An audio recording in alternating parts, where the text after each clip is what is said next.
اهلا بيكم في اولى حلقات تيك كابسولز. تيك كابسولز هي تشانل بتهدف انها تتكلم عن الفنيات والتريكات اللي بيحتاجها اي سوفت وير انجينير. لو على الكورسات والشرح المفصل ففي ناس عظيمه بتقدم شرح اكثر من رائع في المجال ده، سواء كان باللغه العربيه او الانجليزي. يعني عندنا مثلا يحيى تك، محمد اوسيع، اسامه الزيرو، يلا كود، وكمان في الانجليش عندنا ذا نيت نينجا وغيره كتير.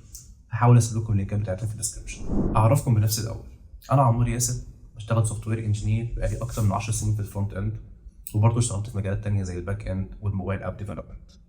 عندي شركتي الخاصه وهي انجي تكنو، شركه متخصصه في تطوير الحلول البرمجيه، وبكتب في كتاب صغير اسمه مجرد كلام، عباره عن فضفضه خفيفه كده مرتبطه نوعا ما بالصحه النفسيه.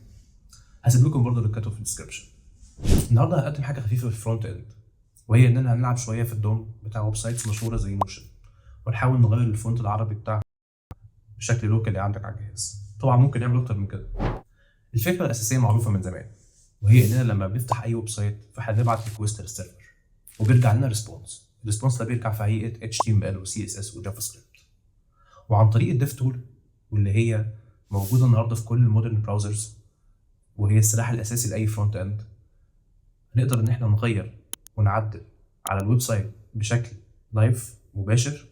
ولكن الفكره ان الحاجه مش بتعمل لها سيف، مجرد ما بعمل ريفرش فانا ببعت ريكوست جديد للسيرفر وبيرجع معايا الريسبونس الاصلي اللي المفروض يرجع للسيرفر. فاحنا هنعمل التعديلات دي، وهنعمل تريكايه كمان زياده، هي اننا نستخدم اكستنشن من جوجل كروم عشان نعمل سيف لللوكال اديتس اللي احنا عملناها في السي اس اس والجافا سكريبت، بحيث ان احنا كل مره نفتح الويب سايت هنلاقي التعديلات دي.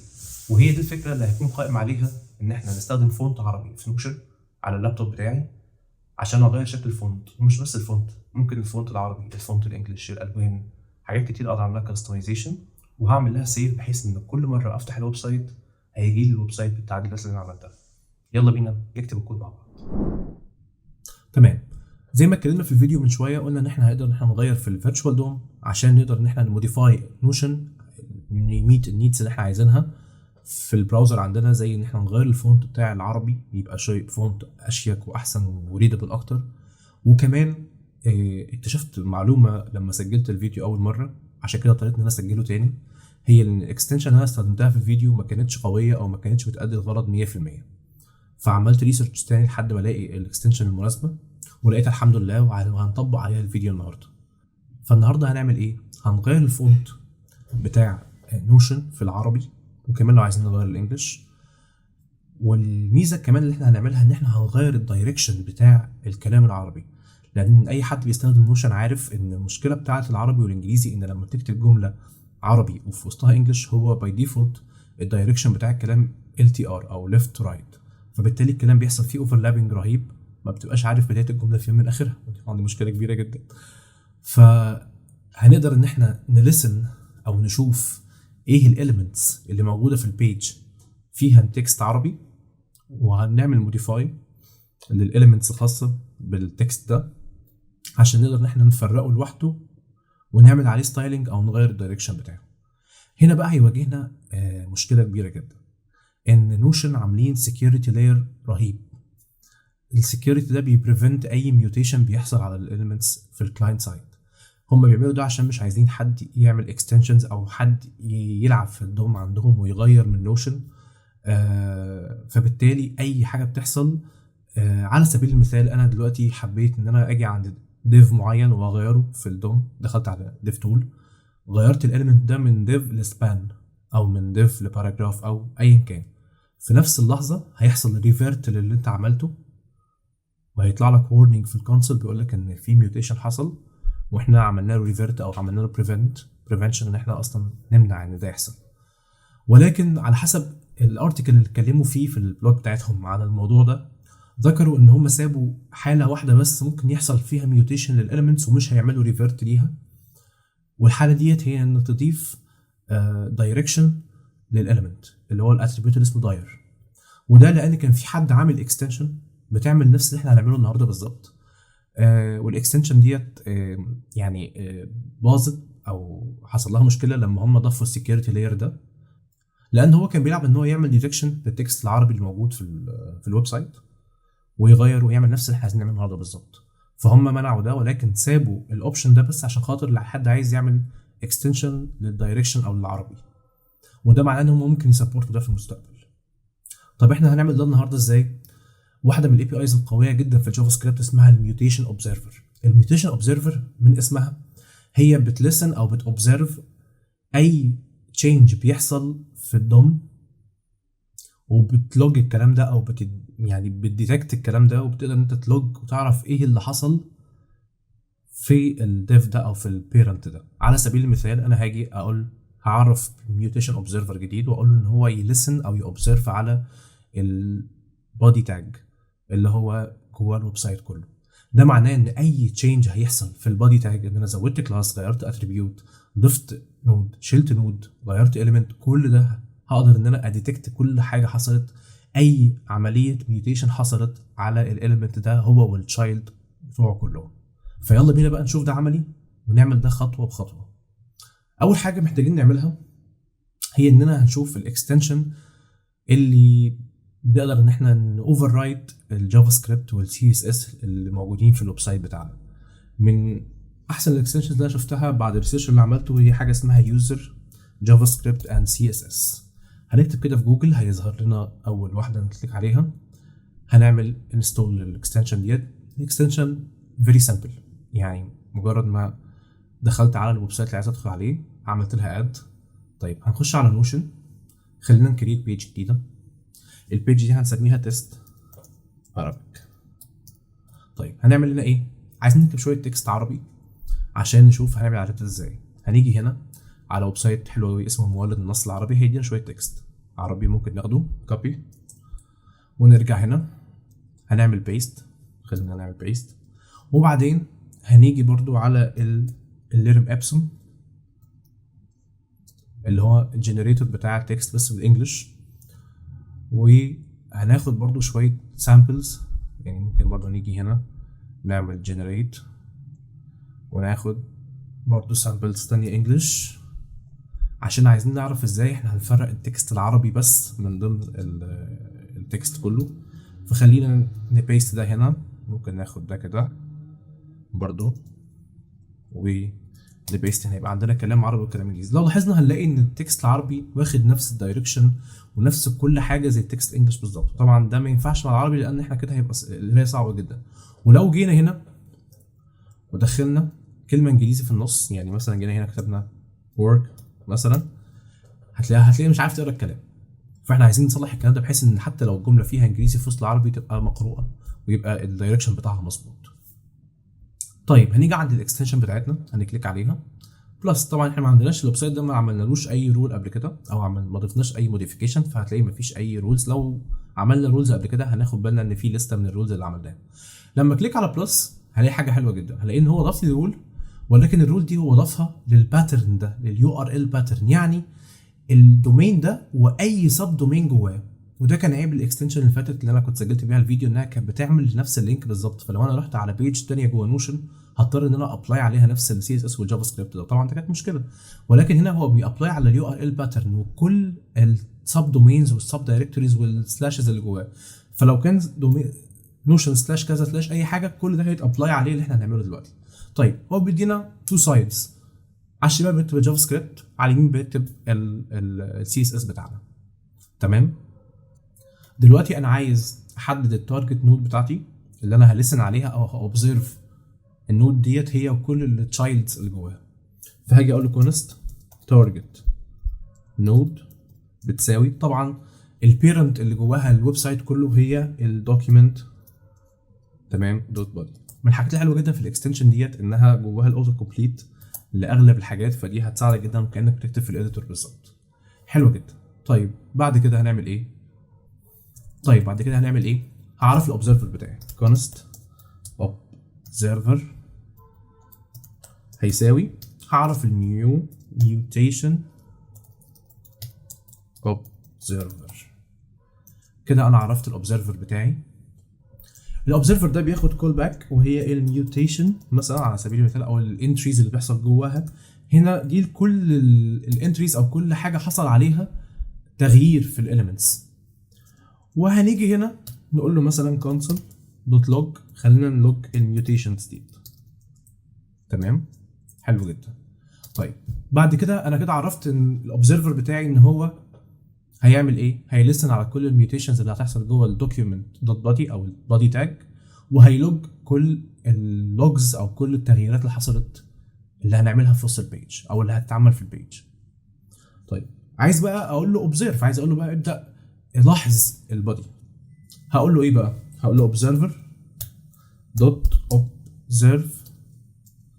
اول بارامتر هيكون التارجت نود بتاعتي اللي انا هاوبزرف عليها. تاني حاجه في حاجه اسمها الاوبزرفر اوبشنز. طيب دلوقتي الاوبزرفر ده بيوبزرف اللي بيحصل جوه الدوكيومنت بادي بس، يعني انا دلوقتي لو غيرت اي حاجه في التاج اللي اسمه بادي هو ده اللي هيحصل عليه الاوبزرفيشن. طيب لو انا غيرت حاجه جواه لازم اقول له ان انا عايزك توبزرف كمان الحاجات اللي بتحصل جواه، فهقول له حاجه اسمها تشايلد ليست بالترو. ده معناها ان كل التشايلدز اللي جواه برضو لسن على الميوتيشنز بتاعتها. طيب عايزه كمان لو في تشايلد جوه التشايلد، يعني الثيرد ليفل او الفورث ليفل من التشايلد او من التشيلدرنز، هقول له كمان حاجه اسمها سب تري ترو. طيب خلينا دلوقتي نعمل سيف ونروح نبص على الويب سايت بتاعنا. هنفتح الكونسول لوج، خلينا نفضي الكونسول لوج تماما. طب احنا ليه اصلا استخدمنا الاوبزرفر؟ وتعالوا نتكلم كمان عن السكيورتي لاير اللي هم عاملينه قبل ما نشوف دلوقتي ايه اللي هيحصل في اللوجز.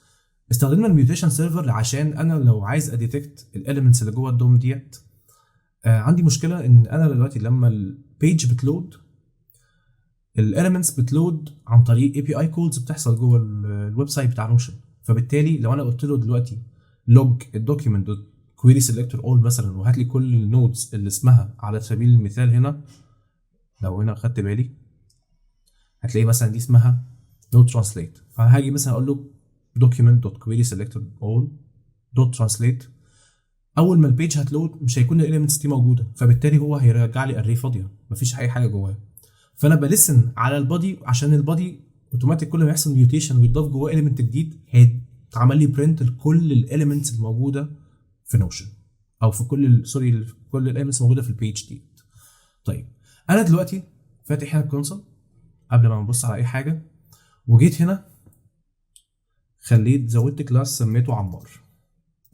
بصوا بقى اللي هيحصل دلوقتي، ما تعملوش سيف. خلينا نروح لللوج، هيقول لك ان عملنا ريفيرت للميوتيشن في الاتريبيوت كلاس من نو ترانسليت لنو ترانسليت عمار الى كومبوننت. هو في ميوتيشن حصل من نو ترانسليت، هو عمل له ريفيرت ده عشان يمنع اي حاجه تحصل على الدوم بتاعي، بحيث ان هو يمنع اي اكستنشن تتعمل تغير اي حاجه في نوشن. بصراحه سكيورتي لاير عبقري. طيب ايه الحاجه الوحيده اللي ممكن يسبورت ان انا اعملها دلوقتي من غير ما يعمل لها ريفيرت؟ لو عملنا edit attribute، لا سوري edit html، وجينا هنا مثلا وقلت له dir rtl وعملت سيف، هتلاحظ ان الداير RTL موجود زي ما هو، ما اتعملوش ريفيرت. مفيش اي حاجه هنا بتدل ان اتعمل له ريفيرت. فحتى هنا هتلاقي دي كلها لوجز حاجات تانية، هو ما اتعملوش ريفيرت وفضل موجود. وهو ده بالظبط اللي احنا عايزين نلعب عليه، ان احنا نضيف ال RTL للتكست العربي عشان نقدر نديله ستايلنج في الستايل هنا ونقول له خليه دايركشن RTL. طيب خلينا دلوقتي نشوف الكود اللي احنا كتبناه هنا عمل لوج لايه بالظبط. دلوقتي لو عملنا ريفرش وفتحنا ديفلوبر تول او الكونسول هنلاقيه بيلوج كل حاجه حرفيا بتحصل في البودي تاج. طيب هنشوف كل حاجه حصلت عباره عن ديف اتشال، ديف اتمسح، سكريبت اتشال، اتريبيوت اتغير، كل حاجه حصلت على البودي، اللي التشيلدرن بتوع البودي، اللي التشيلدرن بتوع البودي، كل ده هيتعمل له لوج هنا او في عباره عن ميوتيشن ريكورد. طيب ممكن مثلا نيجي نتشيك التكست بتاعنا، خلينا مثلا نفتح تكست زي ده مثلا، نشوف هنا النود. هنا هيقول لك ان ادد نودز، هل في نود ادد، بس احنا قال لك في ريموفد نود، يعني عباره عن في نود اتشالت من البيج. حلو جدا. طيب هنفضل هنا نتشيك لحد ما نشوف الريكوردز بتاعت التكست بتاعنا اللي هو موجود هنا. هنا يقول لك ان في جي تاج، نتشيك هنا اهو مثلا. لو جينا هنا وقفنا على دي هنلاقيها عباره عن ان النود عباره عن تكست، تمام. لو عملنا سيلكت عليها هنلاقيه بيهوفر على التكست. لو فتحناها هنلاقي ان عباره عن نود فاليو، والنود تايب، ودي هتنفعنا جدا ناخد بالنا منها ان كل نود في الدوم ليها تايب، والتايب ده موجود في نم متخزن في الاديتورز او في النود عموما. هنعرف ازاي نتشيك دلوقتي حاجه زي كده.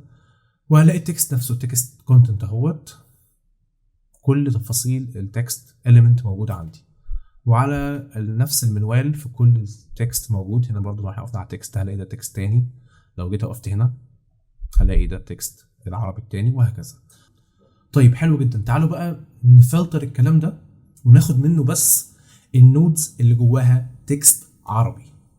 طيب هناخد ده على مراحل. اول حاجه عرفنا دلوقتي ان من ضمن الكونتنت بتاع الميوتيشن اوبجكت ده حاجه اسمها الادد نودز ولا الريموف نودز، وايه اللي حصل في الاولد فاليو وهكذا. انا محتاج اعرف النودز اللي اتعمل لها اديشن بس، يعني الادد نودز. حلو قوي، دلوقتي عرفنا خلاص ايه اللي جوه الميوتيشن. عايزين نجيب الاليمنتس او النودز اللي جواها تكست بس من كل النودز اللي حصلت جوه البودي. هنعمل ايه؟ اول حاجه الميوتيشن عباره عن ليست او اري، فمحتاج ان انا الوب على الاري ديت واجيب منها الداتا الوب عليها تاني واعرف بس الادد نودز. طيب هنعمل ده ازاي؟ هقول له ميوتيشنز، خلينا نقول نسميها ميوتيشنز دوت فور ايتش. انا عايز الوب على كل الميوتيشنز، واقول له الميوتيشن الواحد بس عباره هيحصل جواه ايه. حلو جدا، هقول له const added nodes. انا عايز اجيب النودز اللي اتعمل لها اديشن بس، مش عايز اي نود اتمسحت، لان اتمسحت هي اصلا مش موجوده في الدوم. هقول له يساوي عباره عن ايه بقى؟ هناخد زي كلون او هكوبي الاري ديت، عشان انا مش عايز المس الريفرنس الاصلي اللي هو الميوتيشنز نفسها، هاخد كوبي بس من الاري بتاعت الادد نودز.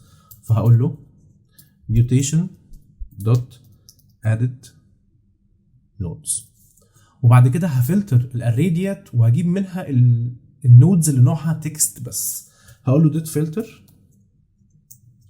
وان كنايه عن النود يعني، وهقول له اللي النود تايب بتاعتها. لو احنا كنا خدنا بالنا هنا ان في حاجه اسمها لما باجي افتح الاليمنت المعين ده بلاقي حاجه هنا في الان، هنا لو كده عند حرف الان هنلاقي حاجه اسمها النود تايب. النود تايب كنا خدنا بالنا ان هو بيبقى برقم 3. طب انا مش حافظ الارقام او عايز حاجه لما اجي ابص على الكود افهم يعني ايه 3 ديت. فكل نود في الدوم بتاعي ليها تايب، التايب ده عباره عن رقم، يعني الديف عباره عن 1، التكست عباره عن 3، واحنا محتاجين التكست. فهاجي هنا هقول له اللي النود تايب بتاعتها بتساوي 3. انا كده بقول له هات لي بس التكست نود. طيب انا دلوقتي لو حد فتح الكود لاول مره ممكن ما بقاش عارف ان 3 ديت معناها التكست نود. طيب بريديفايند كده في الجافا سكريبت في البراوزر او في النود عموما في حاجه في enum او في تايب اسمه نود، جواه حاجه اسمها تكست نود. دي الفاليو بتاعتها 3. النود دي عباره عن ممكن نقول عباره عن اوبجكت جواه شويه اتريبيوتس من ضمنها تكست نود بتساوي 3. فده معناه ان انا فهمت على طول ان انا محتاج اجيب التكست نود بس. حلو جدا، جبت دلوقتي تكست نود. خلينا بقى ان انا دلوقتي الوج التكست نودز ديت او الادد نودز ونشوف جواها ايه بالظبط. هنعمل سيف، هنعمل ريفرش. خدتوا بالكم عمل لوب على كل الميوتيشنز اللي حصلت، اللي جواها تكست رجعها لي التكست بتاعتها، واللي ما جواهاش تكست رجعها لي فاضيه. حلو جدا. لو جينا دلوقتي هنا مثلا وقفنا على واحده من دول شفنا ايه التكست اللي جواها اهوت، هنلاقي ان هو جاب لي النود دي بتاعه التكست ده اهو، وهكذا. كده احنا قطعنا شوط كبير وجبنا التكست كله. طيب انا عايز اجيب التكست العربي بس، نعمل ده ازاي؟ يلا نشوف هنعمل ده ازاي. طيب اول حاجه ان انا هلوب على الادد نودز، عشان ساعات بيكون جوه الادد نود واحده اكتر من تكست، يعني هي تبقى عباره عن array of text. حلو جدا حلو جدا. طيب دلوقتي محتاج ان انا اعمل ايه؟ محتاج ان انا الوب على array. احنا كده دلوقتي كنا جايبين كل الاليمنتس اللي حصل لها ميوتيشن في البودي، فلترناهم وجبنا الاليمنتس اللي نوعها تكست بس. طيب بعد كده هنعمل ايه؟ هنيجي بقى دولت نقول له if الادد نودز دوت لينث، يعني لو الادد نود دي جواها حاجه اعمل الاتي عشان ما يلوبش على الاريز الفاضيه.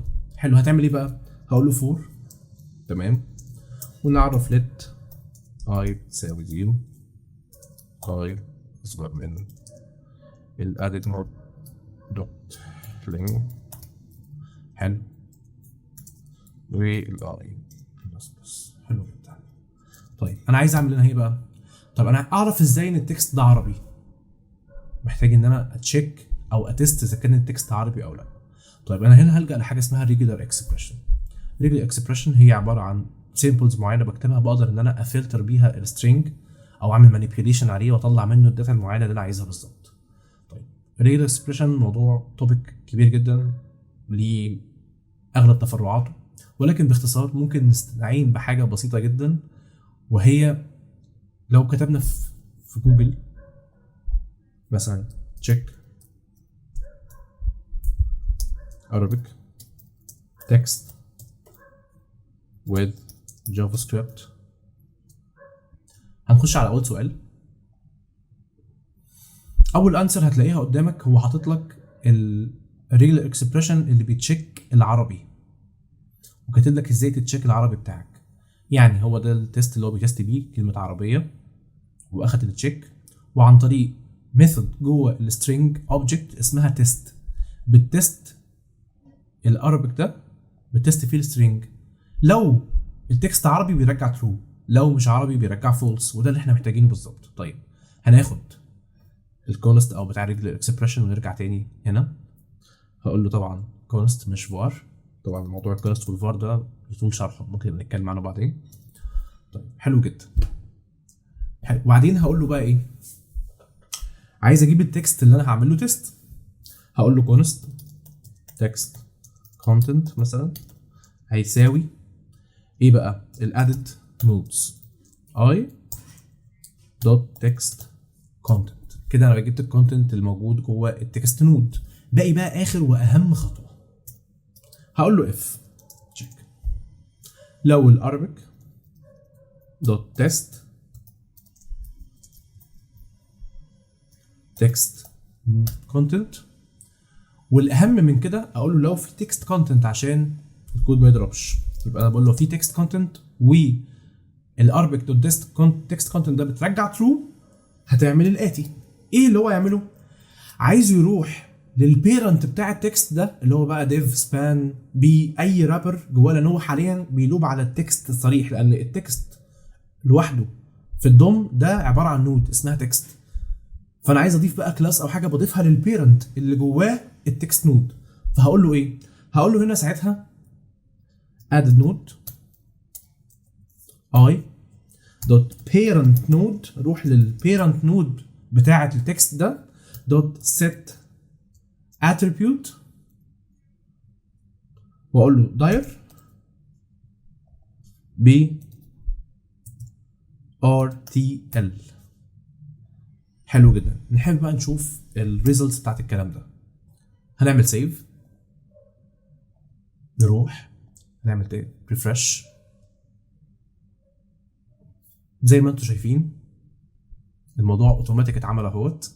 لو عملنا انسبكت على اي تكست من دول هتلاقي اوتوماتيك فيه هنا اتريبيوت اسمه dir rtl موجود هنا. لو خدتوا بالكم ان هو ساب الانجلش، يعني لو جينا وقفنا عند الانجلش هنا مش هنلاقي ان في حاجه اسمها dir rtl، بس اوتوماتيك مع كل تكست عربي اوتوماتيك ضفنا الداير RTL، والسكيورتي لاير بيسمح ان احنا نضيفه.